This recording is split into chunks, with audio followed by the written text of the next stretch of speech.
Okay, the rolls are cooling. I've got a bowl. Let's make the frosting so we can get these. We're gonna make our frosting. So get a bowl and let's frost these rolls.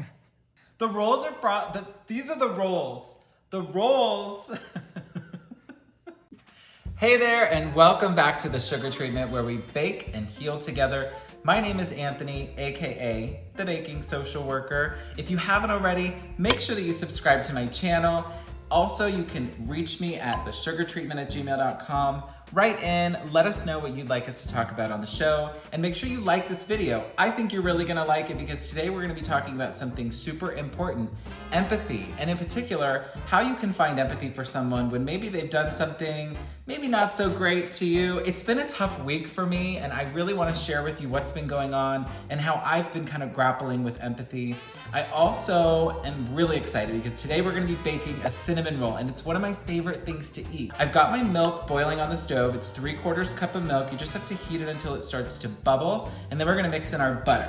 So let's get started. Let's mix in 1/4 cup of butter to your heated milk. We're just gonna let it melt on its own. Butter is mixed in with our milk, and I'm just gonna go ahead and grab a large mixing bowl. We're gonna use this for our dry ingredients. 2 1/4 cups of flour, 1/4 ounce package of instant yeast, 1/4 cup of granulated sugar, and 1/2 teaspoon of salt. #Whiskin. Now we're gonna add 1/4 cup of water to our dry mixture here, and 1 egg. Next, we're gonna beat this with our electric mixer. Now add your milk and butter mixture. It's becoming really doughy and thick, which is why now we have to use a wooden spoon to mix in the rest of our flour. To the side. And I'm gonna go ahead and put in the rest of our flour 1/2 cup at a time. So I'm just gonna go ahead, put in about half of this cup here.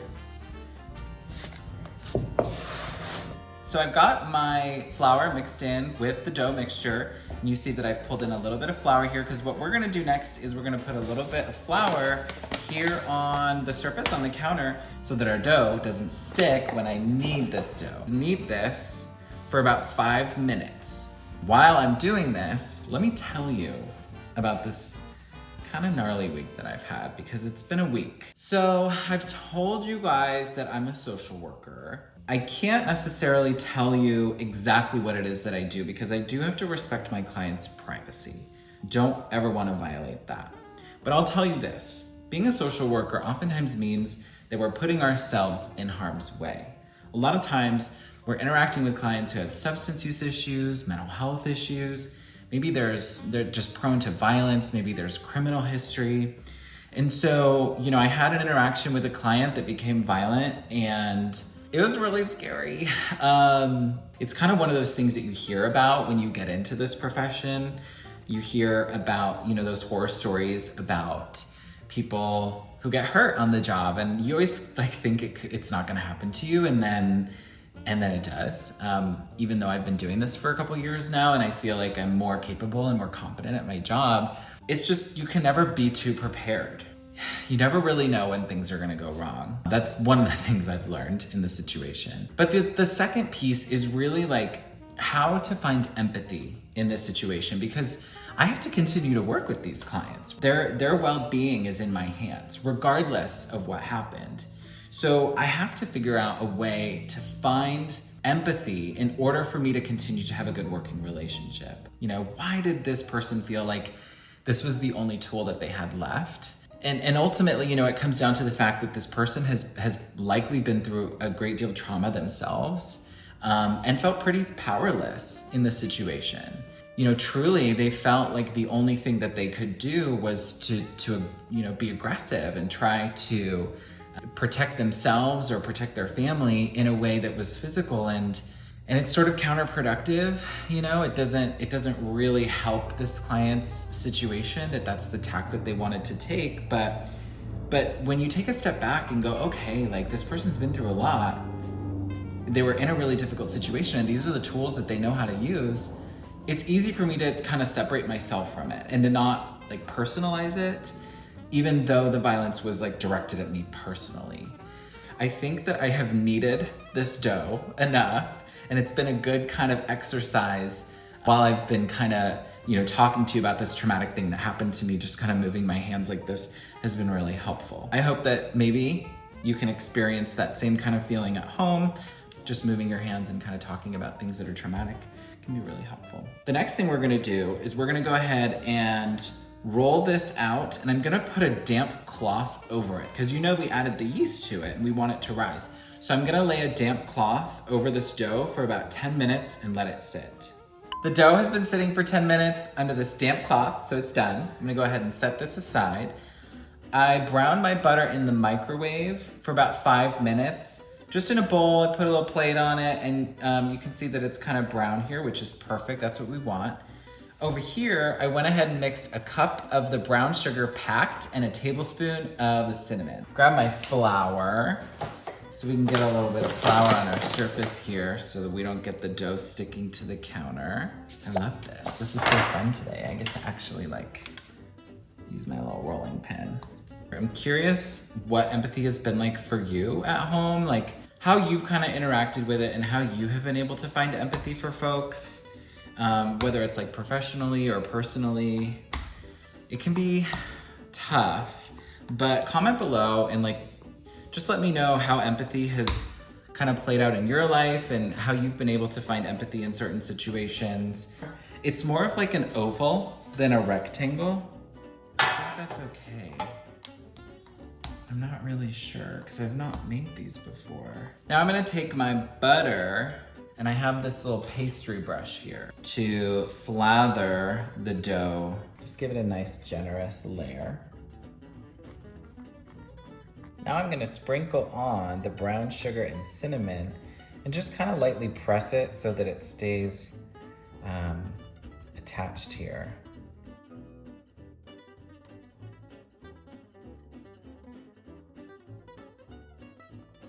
Now roll the dough very gently. Cut into 12 equal-sized pieces.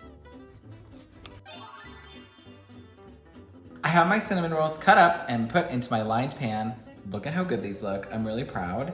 They're gonna go in the proofing drawer. I have a proofing oven, so I'm gonna use that, but if you don't have one, you can also use just your regular oven set to about 200 degrees. We're gonna put them in for about 30 minutes. Just wanna see if they'll rise a little bit, get that yeast going. Then I wanna come back and talk to you about what is empathy. I realize I haven't given you a definition yet, so let's talk about that.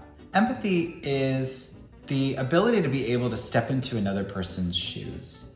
It's a lot different than compassion or sympathy. It means that you are taking into consideration what this other person has lived through, the obstacles that they've overcome, the terrible things that have happened to them, and being able to have an understanding of why they might react a certain way or treat you a certain way. When you're able to have empathy, it allows you to come out of yourself and to not take someone's actions personally. And it's really tough. It's something we use in therapy a lot because it allows our clients to feel heard and respected, but it also kind of creates a barrier around us as therapists, as mental health workers. Then we don't have to absorb what it is that the person is going through. We can actually sit with them in it for a moment, setting ourselves aside. I've shared about this before. I struggled with my relationship with my dad. We couldn't be different. And in a lot of ways, we're the same. He didn't think that he would have a son like me. And I think that he grew up not really knowing how to deal with someone like me. Our relationship came to a boiling point. Him and I were so much at odds, and we were kind of waiting for the other person to take the first step in that relationship to try to move forward. But we just struggled to be able to see things from the other person's perspective. He didn't understand what it was that I was going through. And until I showed him the respect that he wanted, he really wasn't willing to do that. And I kind of felt the same, There was just a backup. There was sort of a kink in our relationship that we couldn't really get around. It wasn't until I sort of laid down my sword and allowed myself the opportunity to be vulnerable with him and share with him what I was going through. I had to sort of prepare myself for whatever reaction I was gonna get on the other side. I wanted him to understand what my perspective was and what my experience was. And I think that disarmed him. And it allowed him to show me some kindness and to really show me that ultimately he did love me. He just didn't know how to deal with me. I think we both were willing to kind of open ourselves up to the possibility of being wrong and being able to kind of own your mistakes. It allowed me to have empathy for him, you know? Like, even though he maybe treated me in ways that I wouldn't have preferred growing up, just understanding the background that he came from and knowing that he also lived through trauma and he lived through a lot of really horrible things as a child. It allowed me to sort of have compassion for him and understanding, and it allowed me to see like why he might have made the mistakes that he did, and ultimately it made me love him more. It just goes to show that like finding empathy is difficult. It's complicated, and in this professional thing that I lived through, it's a lot easier because I'm not, you know, bogged down with any emotional connection to these clients. They're my clients and I care about them and I'm gonna prioritize their well-being. But, you know, when it comes to like family and friends, it does get a little bit different. And so I just kind of wanted to have a conversation about this, and you know, I hope that maybe you can walk away from this thinking about maybe those relationships in your life that are a little bit bogged down, and maybe there's an opportunity to take a step back and put yourself in that other person's shoes and think about how, even though maybe they wronged you or didn't treat you right, maybe they were never taught how to treat you the right way. So my rolls have risen. I'm gonna go ahead and bake them in the oven at 375 for 17 to 20 minutes or until golden brown.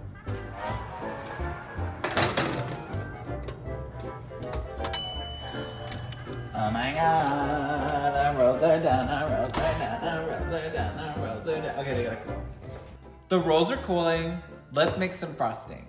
2 tablespoons of softened butter, 4 ounces of softened cream cheese. Mix together until creamy. 1 teaspoon of vanilla. Now we're gonna sweeten it up with a half a cup of powdered sugar at a time until you get to 2 or 3 cups, depending on how sweet you want it. The rolls have cooled, so we are gonna go ahead and take one of these bad boys out of the pan, frost it, and I'm gonna try it. So I just wanna say thank you for watching. This week was really kind of more for me, to be honest. I kind of needed to get in here and bake and kind of work out just this tough week that I've had.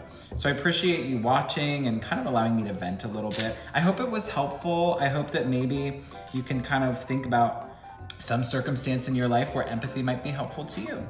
This is my first like homemade cinnamon roll that I've ever made. I'm really excited. It's better than store-bought. Let me tell you, it is better than store-bought.